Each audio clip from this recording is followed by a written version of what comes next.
Hey everyone, welcome to today's video where I'm going to be sharing with you guys my top 5 favorite tarot decks, plus one honorable mention because this was really hard to do. It was hard to just choose my top 5 favorite because I have quite a few that I like and I enjoy using, and a lot of times for like different purposes. But these that I'm going to share with you today are the ones that I like to gravitate towards. Just because I just feel like I connect with them really, really well. So that being said, grab a cup of coffee or your favorite beverage, get cozy, and let's start talking about all the decks. Okay, so let me take a sip of coffee real quick. Okay, I'm gonna start with my honorable mention first, and then I'm gonna kind of work from like the 5th deck and then go all the way up to my top favorite, which is number 1. The honorable mention I want to share, the reason why it didn't quite make the list is because it is really new to my collection, and so I haven't fully connected with it yet, or really gotten used to it and have worked with it a lot. But I do feel like it's going to quickly become a favorite, and that is the Tarot of the Abyss, which this is the backing. Here's what the box looks like. It is made by Anna Torian. It's done by US Games, and it is very reasonable. It's a mass market deck on Amazon. Here's the little guidebook. And the messages in here are really good. I love how Anna includes like the traditional Rider-Waite message, but then she adds a little more to it. So you kind of get like a different take on her cards, which also makes sense because she has renamed just a few of them, and her illustrations have a different viewpoint. For instance, this one here, the Hanged One, traditionally it's the Hanged Man, but I love how she changed it to the Hanged One so that way you can really imagine or like step into this card, because she even did it to where you are the one hanging and this is your viewpoint. So it's just very, very interesting. It's very different. So that's one reason why I love this deck, is that I love her choice of, you know, her illustrations here. I also love that it is ink. It's like an ink drawing and there's no color. A lot of my other decks are really saturated with color, and so this one is so different and unique because it just doesn't have that, which again also helps me with my own intuition, I feel like, because I can just really, this is one of my favorite lovers card. This is, I love, love, love this image. Her artwork is just stunning. So this is the honorable mention, like I said, because I am still working with this deck, but I really do love it. I love that it's so different from any of my other decks. I also, again, love that it's Rider-Waite based. So it's really easy to read. But again, she has a different take on things a little bit. So it's really cool. So again, that's Tarot of the Abyss. My only honorable mention, but I'm quickly falling in love with it. So we may have to do an updated video later on down the road and see where we're at. But I love this one. Okay, in number 5, the 5th spot here of favorite decks is an indie deck. Now this is the only indie deck I have on my list here. You can only purchase it on Etsy, and it is an investment deck, so it is more pricey, but I absolutely adore it. And that is the Ritual Tarot. If I can turn it around here, the Ritual Tarot by Tiera. I have an unboxing on the channel here, which I'll leave a link down below if you want to go watch that as well. This deck is just, it's a powerhouse and it's amazing. The little guidebook, I mean, it's very little, but she does have, for the majors, she has a full card representation on the inside. You have like, your intensifying cards and countering cards. You have keywords and a full message here. And then for the minors, you don't get as much. If I can get to the minors, you don't get as much information for the cards, but you still get a pretty good message here that is, I mean, it's straightforward. You get keywords. And the keywords and the messages enough are, I mean, it's a pretty great little book. Let me just stop talking about the book because I want to show you the cards.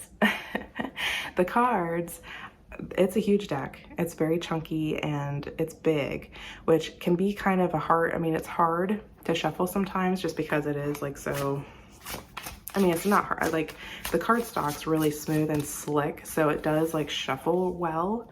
It's just, you know, if you have smaller hands, it's quite a handful.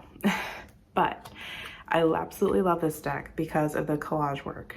I love collage pieces. I like working with collage myself because there's just so much you can get out of collage images.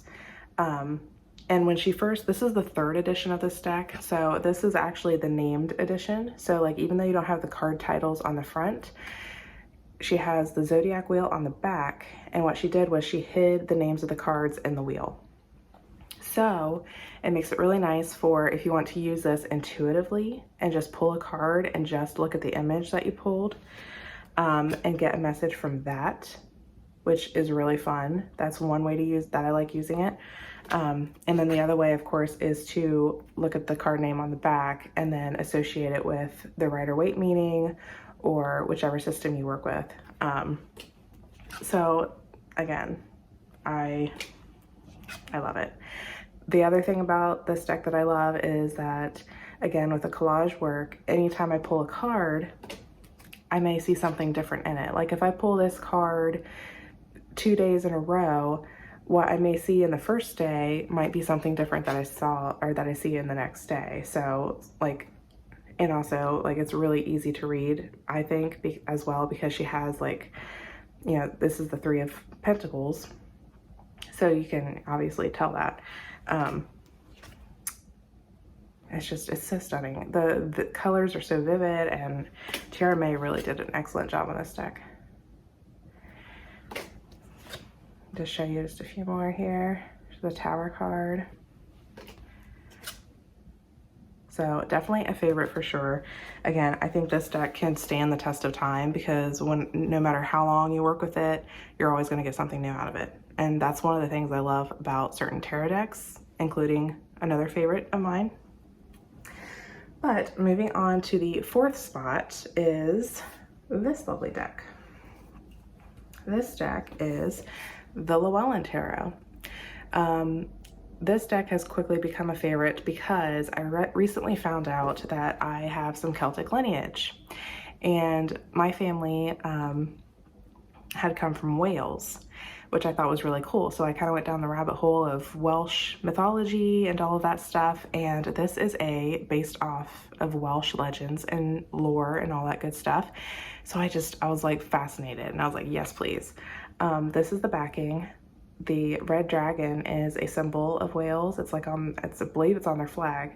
But this deck's awesome. I edged it. What I love about it is that even if I didn't have that background, that lineage, the artwork also speaks to me. I love this loose watercolor vibe you have going on.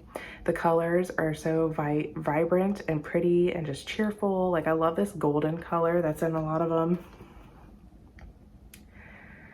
And to me too, like when I have a loose watercolor image like this, I feel like I can really step into the image and like just meditate with it, but like bond more with it. And I don't know, it's just like you can journey with this deck very well. It's also very easy to read too. It is based off the Rider-Waite style, so you have a lot of the traditional symbols going on. Like this one, you can definitely tell. The other cool thing with the majors, you have like the deity or the mythological figure that is based in Wales. So that's what's really neat too. And the guidebook is really amazing with that, with explaining that stuff. So for the majors, like I said, you have your like your deity or mythic figure, and they give you so much information about it. Like before you even get to the message, you get like a story, basically. of that deity. And then you get your message and your reversed meaning.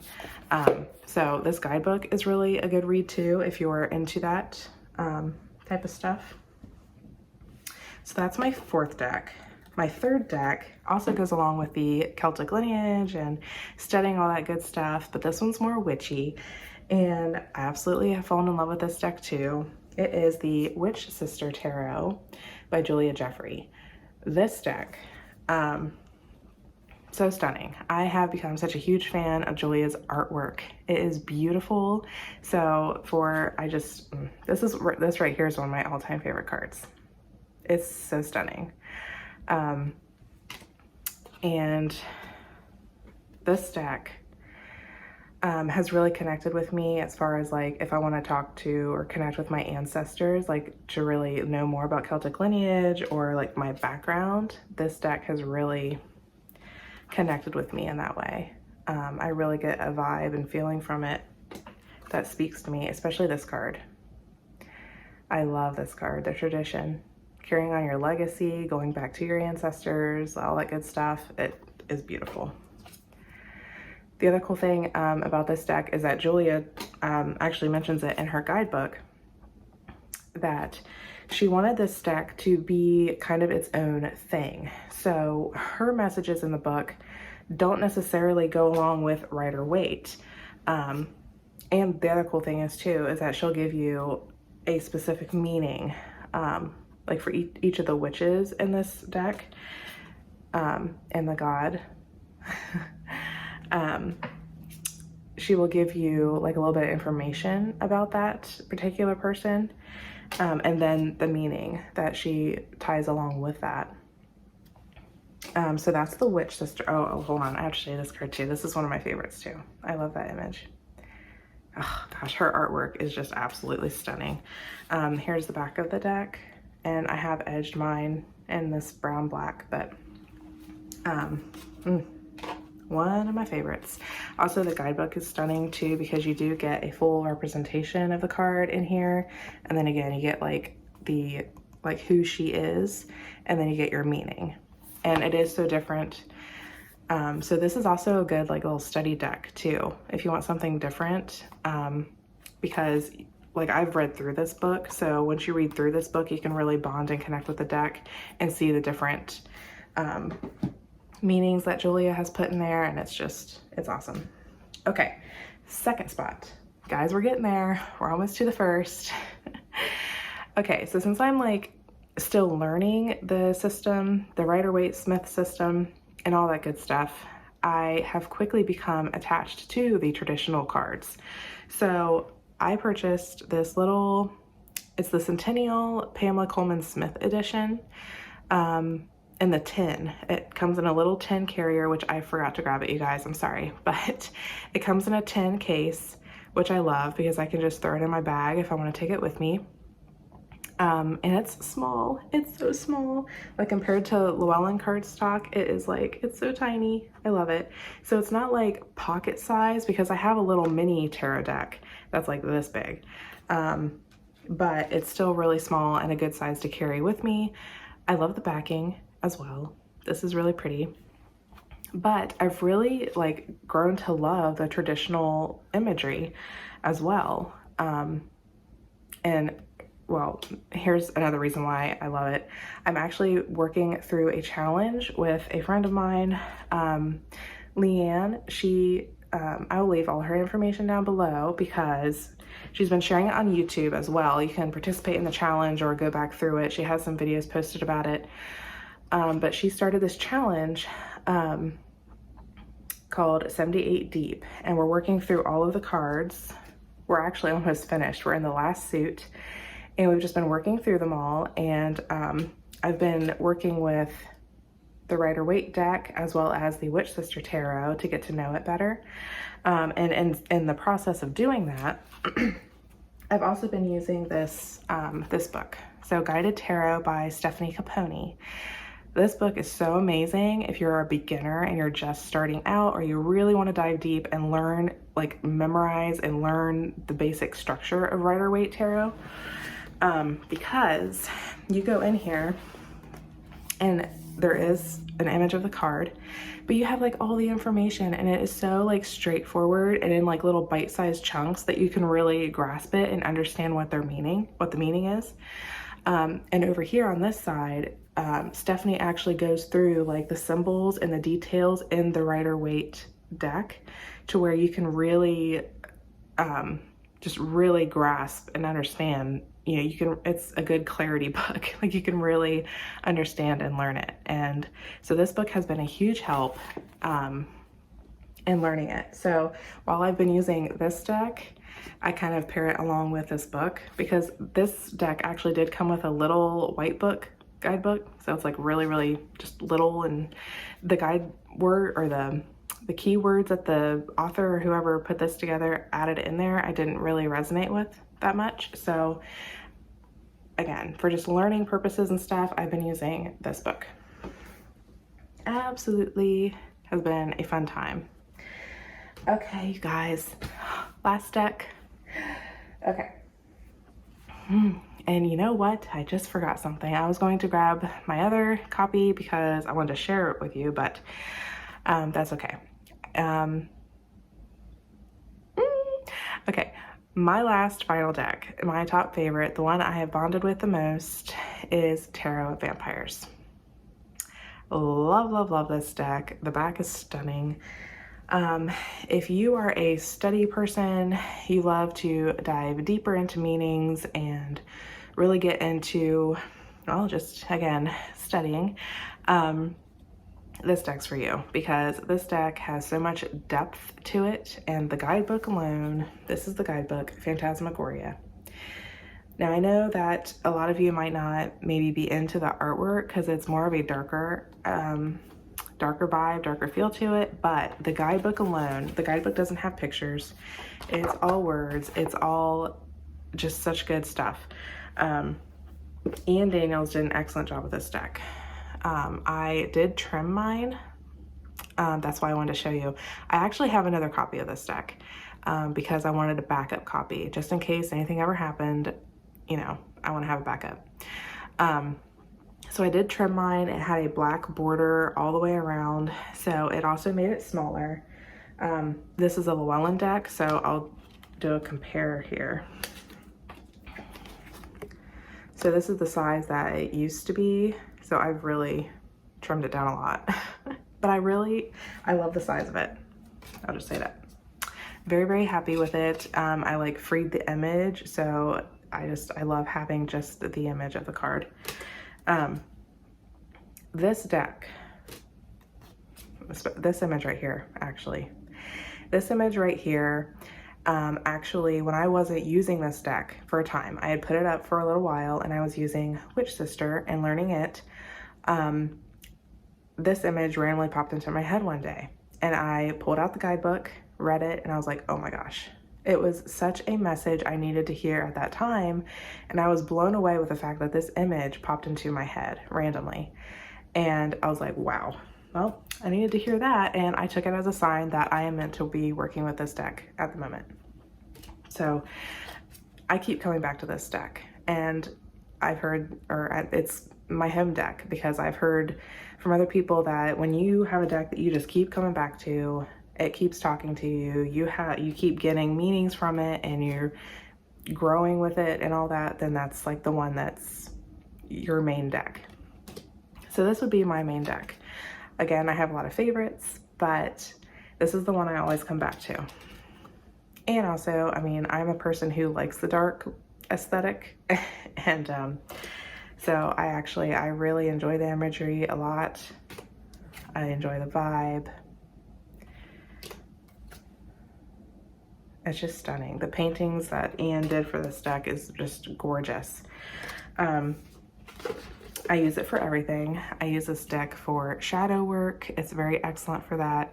I use it for daily pulls.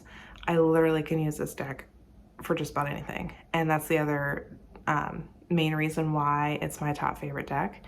And then again, studying wise, if you're a study person, the guidebook alone, you get so much information in here. Okay, so here's the star. So you get your alchemy, you get kindred spirits, you get essence, which this is all the key words. And then you get a message, which is humongous. All of this is the message. And then you get analysis and symbolism. And then you flip the page, you still have analysis and symbolism, and then you have the shadow aspect. Okay, you get like 3 full pages like per card. And the analysis and symbolism of it is really cool too, because every single thing that Ian put in the card has a specific meaning, and he walks you through that, allowing you to grow and bond with the deck more, allowing you to grasp the meanings. And the guidebook as well, if you, kind of like with Ritual Tarot, if you happen to pull the same card over and over, or whenever you pull any card, but like every time I read through this, and as you can see, I make notes, I highlight, all that stuff.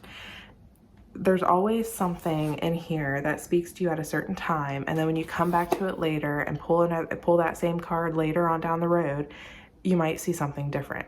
That's how it is usually for me. I will find a different message or meaning that speaks to me at that time.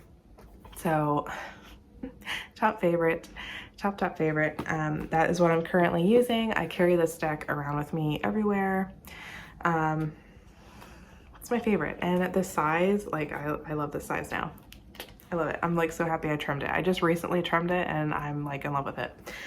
Okay, so that's my top 5 decks, you guys, including my honorable mention, because it was just really hard to pick and choose a little bit, but since that was a newer deck, I was like, I'll mention it, but it may next time be in my top 5 favorites. So I hope you all enjoyed this video, and I will leave links down below for the decks and things I've mentioned, in case you want to check them out for yourself, and I will catch you guys all in the next video. Bye.